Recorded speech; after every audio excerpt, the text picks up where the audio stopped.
नमस्कार। राष्ट्रीय सांस्कृतिक पत्रिका संस्कृति भारती में आपका स्वागत है।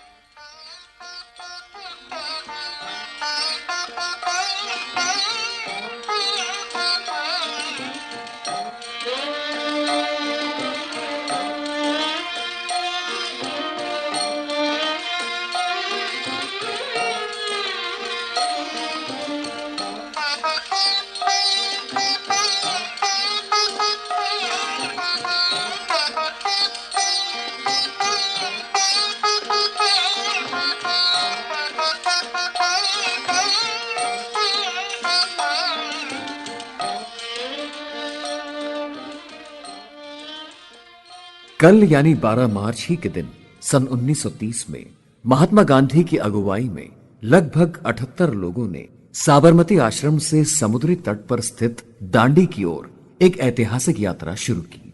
मकसद था अंग्रेजी हुकूमत के अत्याचारी नमक कानून का विरोध दर्शाना और स्वयं नमक तैयार करना।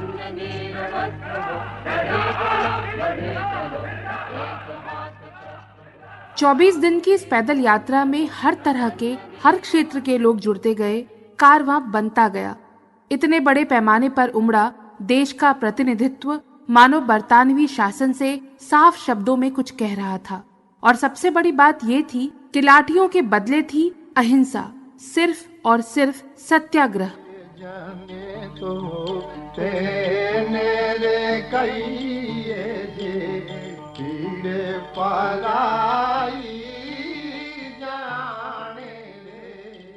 बापूजी, अखबारों में छपा है कि आप नमक का कानून भंग करने जा रहे हैं, पर आप तो अहिंसा के पुजारी हैं।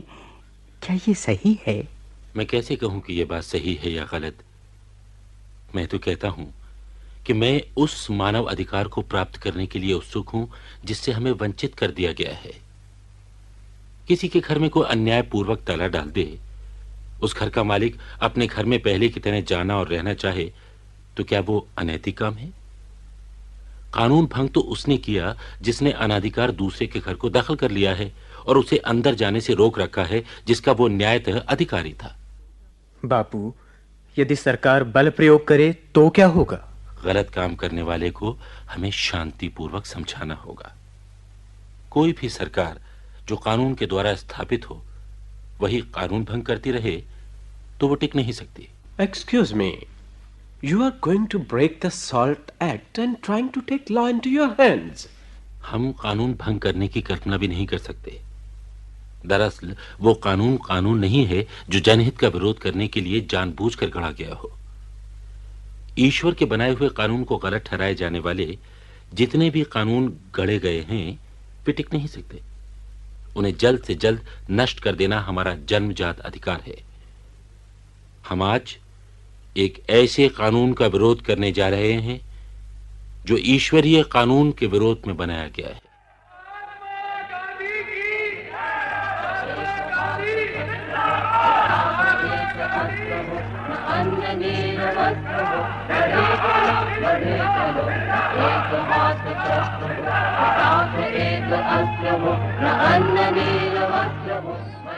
हमारे अस्तित्व, हमारी आजादी की गाथा में दांडी मार्च और नमक सत्याग्रह एक महत्वपूर्ण टर्निंग पॉइंट था, जिसने आगे चलकर इतिहास को करवटें बदलने पर मजबूर कर दिया।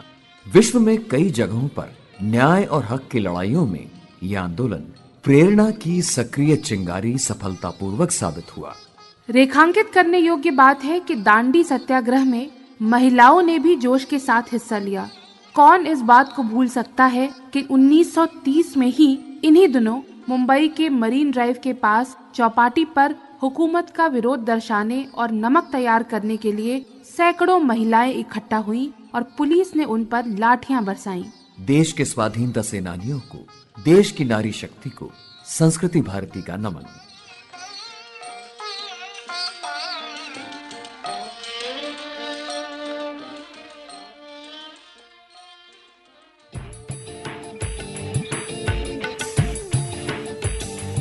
अंतर्राष्ट्रीय महिला दिवस के उपलक्ष्य में महिलाओं से जुड़ी बातें, उनके संघर्ष, उनकी उपलब्धियों की बात होना स्वाभाविक है, लेकिन एक परोक्ष पहलू भी है जो कभी कभी पर्याप्त रूप से चर्चा में नहीं आ पाता।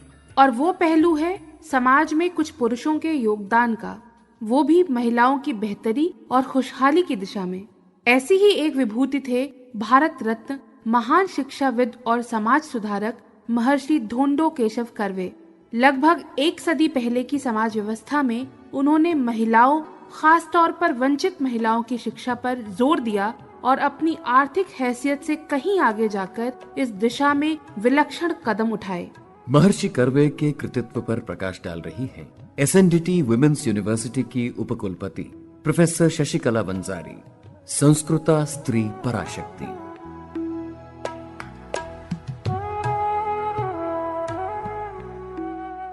हमारी जो विश्वविद्यालय है एसएनडीटी विमेंस यूनिवर्सिटी, इसके संस्थापक महर्षि धोंडो केशव कर्वे रहे हैं। मैं उनके प्रति आदरांजलि व्यक्त करती हूँ। शुरुआत में ही महर्षि धोंडो केशव कर्वे एक असामान्य व्यक्ति थे। कोंकण में मुरुड नाम का जो एक गांव या तालुका था, वहाँ उनका जन्म हुआ था और एक बहुत ही अच्छी प्रतिष्ठित ऐसी फैमिली उनकी थी जी। वो ना सिर्फ एक सोशल एक्टिविस्ट थे, पर वो एक मैथमेटिशियन थे। फर्ग्यूसन कॉलेज में उन्होंने प्राध्यापक की नौकरी की और उनके मन में आया कि ये सब समाज का चित्र देखते हुए कि मुझे महिलाओं के लिए काम करना चाहिए।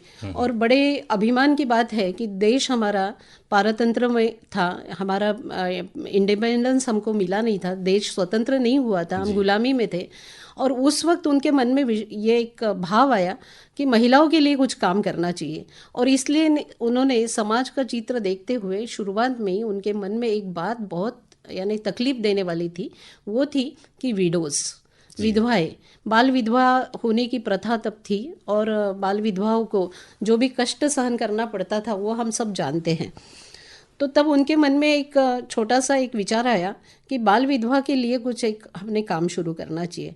और आज जिस विश्वविद्यालय में मैं काम कर रही हूँ, या आप मुंबई कर सब जानते हैं, ये विश्वविद्यालय का बीज उन्होंने वो एक विडो होम से शुरू किया। वो बीज उन्होंने वहाँ पे डाला और उन्होंने एक विधवाओं के लिए एक छोटा सा, हम जिसको बोलेंगे मिनिएचर या एक छोटा सा मॉडल वहाँ खड़ा किया। यानी इस विश्वविद्यालय की जड़ें वहाँ से शुरू होती है।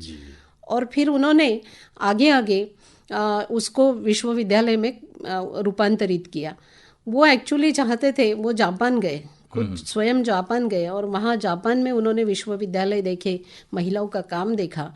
और फिर भारतवर्ष में आने के बाद उन्होंने ये सोच रखी कि मेरे यहाँ, मेरे देश में, मेरे भारतवर्ष में ऐसा विश्वविद्यालय मुझे स्थापित करना है कि जो जापान की एक कॉपी बने।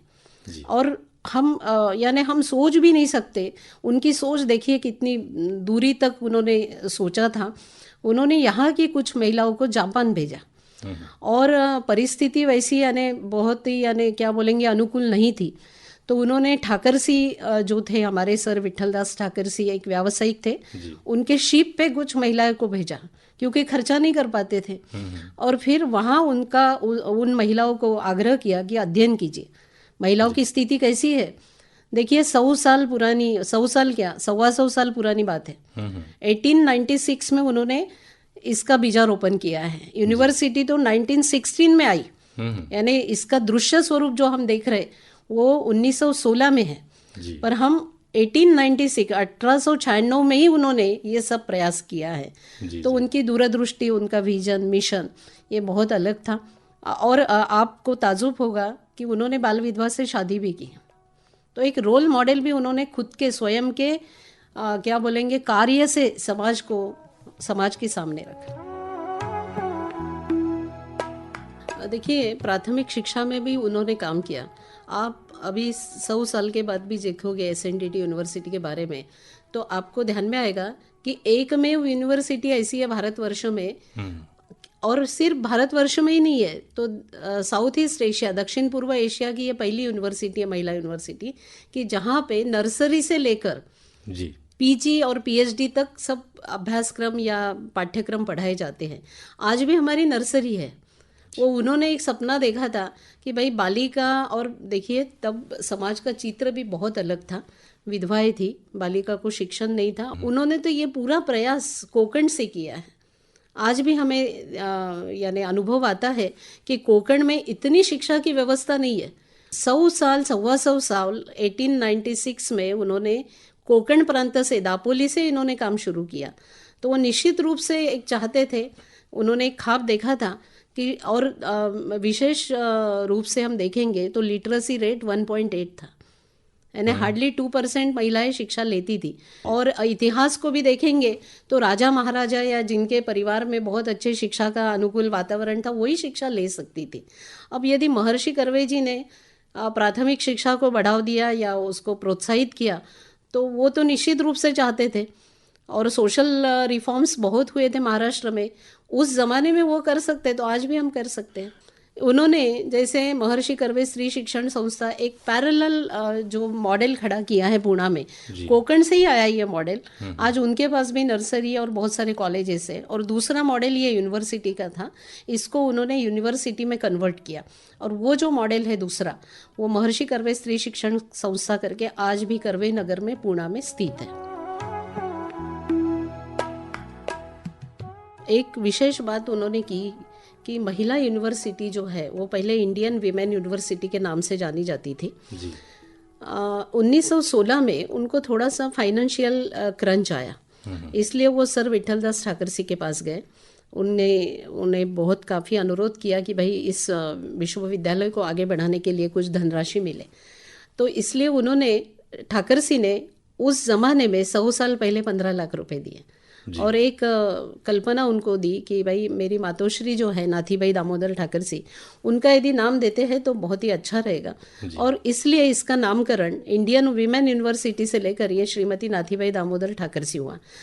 इस सब यानी ये पूरा जो प्रवास है उनका विश्वविद्यालय को एक बड़ा नाम देने का, उसमें उन्होंने एक बात की, एक काम किया कि वो हर घर में जाते थे और हर घर में जाने के बाद जो भी भाई लोग हैं उनको, यानी आपने सशक्तिकरण की बात छेड़ी है और आपने ये भी सवाल मुझे पूछा कि पुरुषों का क्या रोल है जी। तो वहाँ भाइयों के पास जाकर उन्होंने अनुरोध किया, उनको विनंती की कि आप भाई दूज जो देते हैं वो मुझे दीजिए।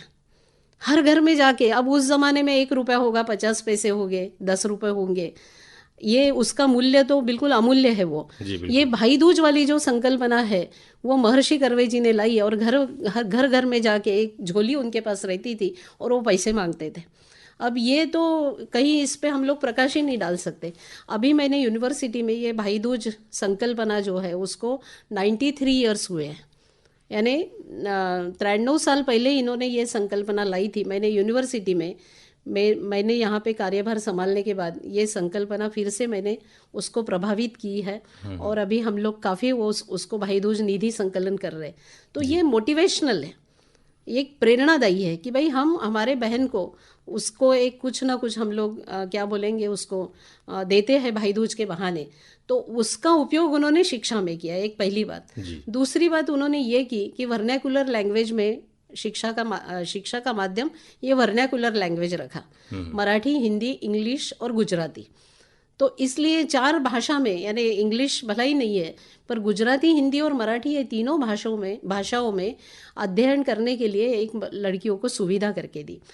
तीसरी बात उन्होंने ये जो की, जिस पे हमें प्रकाश डालना बहुत आवश्यक लगता है, कि वीमेन सेंट्रिक कोर्सेज दिए।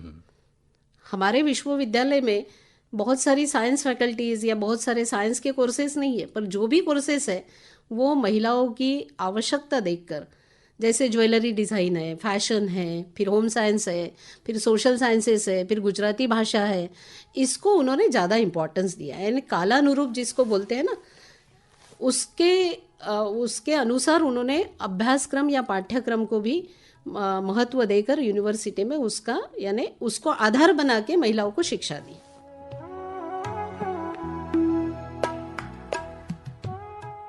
संस्कृता स्त्री पराशक्ति। श्रीमती नाथीबाई दामोदर ठाकरसी विमेंस यूनिवर्सिटी की vice chancellor professor Shashikala Vanjari को आपने सुना। उमेश मेहता की ये प्रस्तुति हमें आकाशवाणी मुंबई से प्राप्त हुई। संस्कृति भारती का रुख करते हैं प्रयागराज की ओर। यहाँ इसी माह की 5 तारीख को मानवता का महामेला, आस्थाओं का संगम, अर्ध कुंभ 2019 संपन्न हुआ। प्रस्तुत है एक लघु वृत्तांत अमृत कुंभ।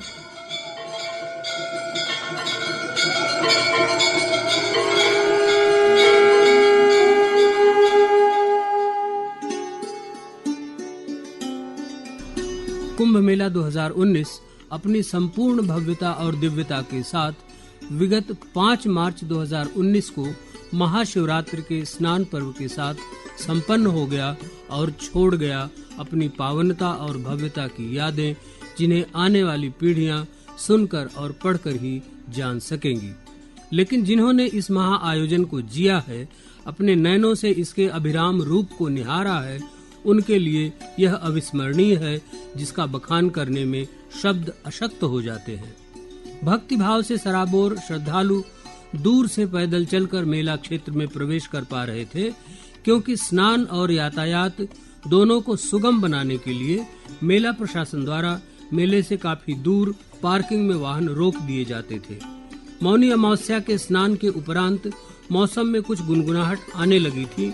इस कारण बसंत पंचमी, माघी पूर्णिमा और महाशिवरात्रि का स्नान पर्व श्रद्धालुओं के लिए बहुत सुखद अनुभव रहा। पीली पीली सरसों के फूलों की चादर ओढ़े धरती जब बसंत का आवाहन कर रही थी, वही समय था प्रयागराज कुंभ में स्नान, ध्यान, दान और पूजा अर्चना का। गंगा यमुना के साथ अदृश्य सरस्वती जन सैलाब के रूप में एक नदी की तरह जीवंत हो गई थी, जहां ज्ञान की गंगा स्वयं प्रवाहित हो रही थी। बसंत पंचमी विद्या की देवी की आराधना का पर्व है, तो वहीं सरस्वती पुत्र महाप्राण निराला का जन्मदिन भी। इस कारण प्रयागराज में बसंत पंचमी का महात्म्य ही अलग हो जाता है। मेला समापन की ओर बढ़ रहा होता है और श्रद्धालुओं की चाह होती है कि जाते जाते हुए इस संत समागम को अपनी आंखों में बसा ले। यही कारण है कि बसंत पंचमी पर्व पर भी स्नानार्थियों की संख्या करोड़ में आकी गई, जो एक रिकॉर्ड है। माघी पूर्णिमा से मेले में नियमित रहकर कल्पवास, तपश्चर्या और ध्यान मनन करने वाले अपने अपने घरों की ओर प्रस्थान करते हैं, किंतु मेले का आकर्षण बना रहता है, जो महाशिवरात्रि तक चलता है। बसंत पंचमी, माघी पूर्णिमा और शिवरात्रि के प्रत्येक पर्व पर करोड़ों स्नानार्थियों ने संगम में डुबकी लगाई। प्रयागराज मेला 2019 को सुव्यवस्थित करने के लिए इसके आयोजन स्थल को काफी विस्तार दिया गया था, जिससे इतनी बड़ी भीड़ के इस महासमागम में कुछ भी अप्रिय घटना, दुर्घटना से यह मेला पूरी तरह से बचा रहा। दर्शनार्थियों का यह आगमन यादगार रहा, जिसकी सुखद स्मृतियों से वे बरसों बरस आनंदित होते रहेंगे।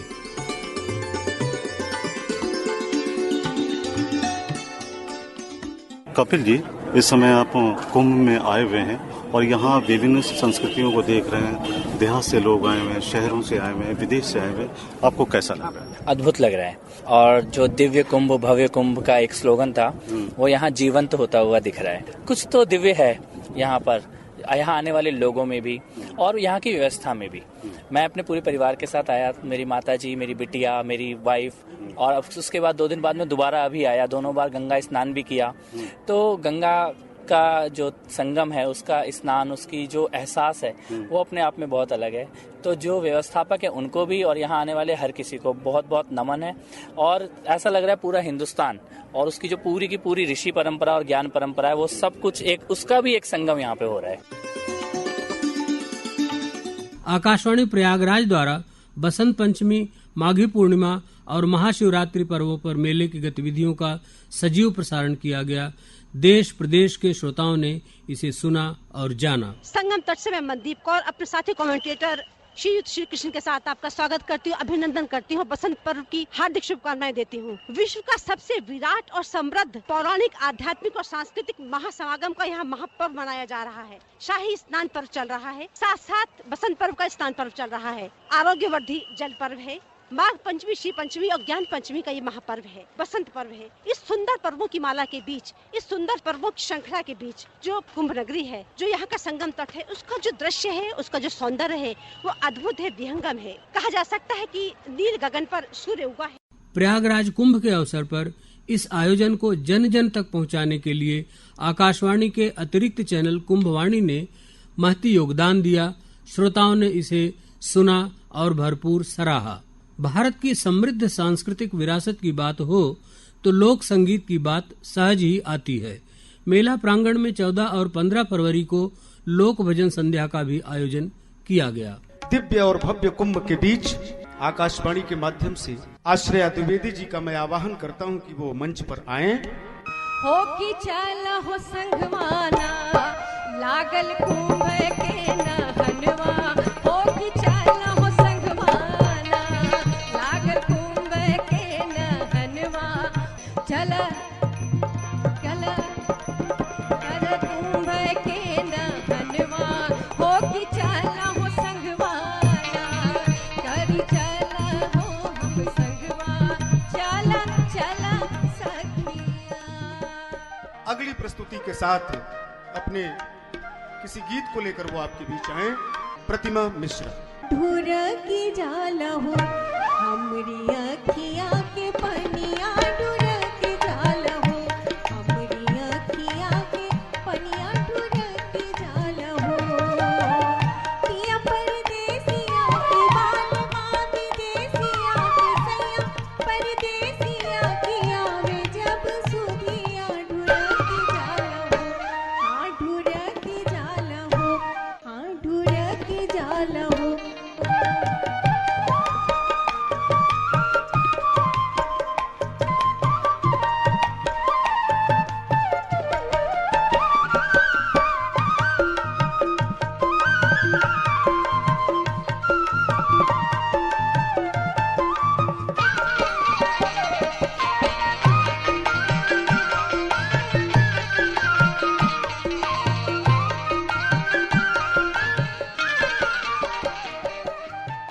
इस प्रकार प्रयागराज का कुंभ मेला 2019 अपनी तमाम सुखद स्मृतियां देकर फिर आने के वादे के साथ विदा हो गया। अमृत कुंभ, आलेख और प्रस्तुति मोहन धनराज, सौजन्य आकाशवाणी इलाहाबाद।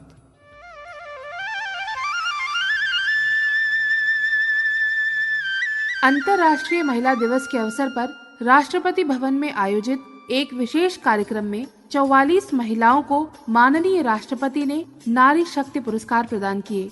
इनमें महिला वैज्ञानिक, उद्यमी, पर्यावरणविद, समाज सेवी, कृषक, कलाकार, राजमिस्त्री, मरीन पायलट, कमांडो ट्रेनर, पत्रकार और फिल्म मेकर जैसी प्रतिभाएं शामिल थीं। नारी शक्ति से जुड़े कुछ सुर, कुछ स्वर।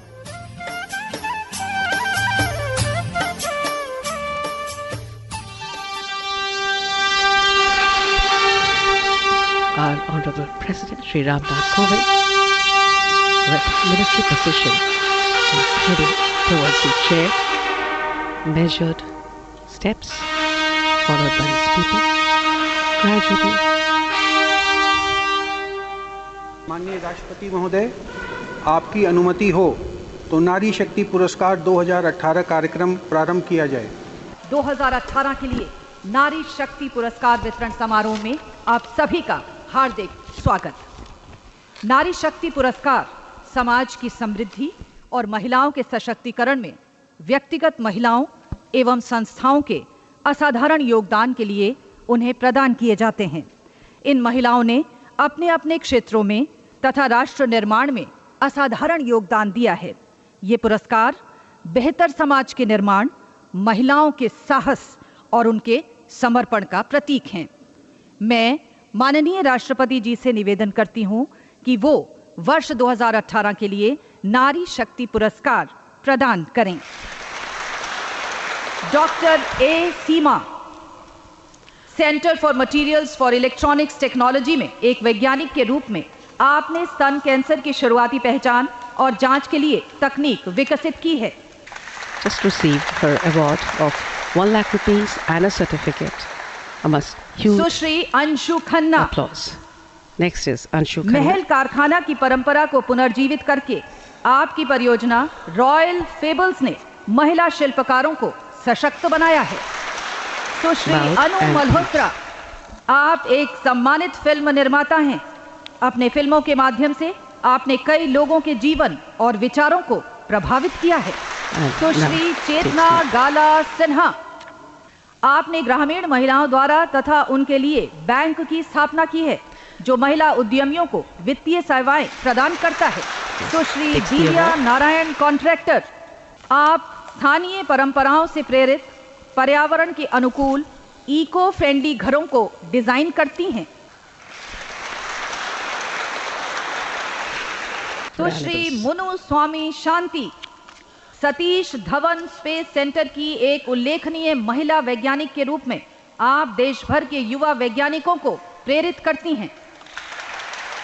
सुश्री नोमितो कामदार, आपके संगठन the adventures of wilderness school ने पश्चिमी घाट क्षेत्र में प्रकृति के सद्भाव को बहाल करने की दिशा में काम किया है।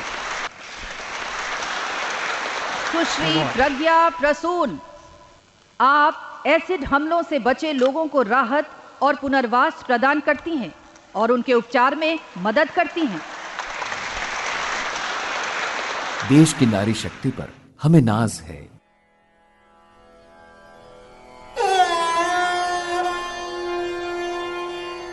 एक ऐसी ही प्रतिभा इस सप्ताह इस फानी दुनिया को अलविदा कह गई। 70 और 80 के दशक के रेडियो श्रोताओं के लिए एक जाना पहचाना वाक्य था, ये आकाशवाणी है। अब आप विनोद कश्यप से समाचार सुनिए। परसों नई दिल्ली में विनोद कश्यप का 88 की उम्र में निधन हो गया। उल्लेखनीय बात है कि रेडियो के माध्यम से उनका रिश्ता 60 के दशक में बतौर ड्रामा वॉइस जुड़ा, जिसके बाद वो समाचार वाचिका नियुक्त हुई। रेडियो श्रोताओं की मानो एक पूरी पीढ़ी से एक आवाज हमेशा के लिए दूर चली गई। विनोद कश्यप की स्मृतियों को नमन।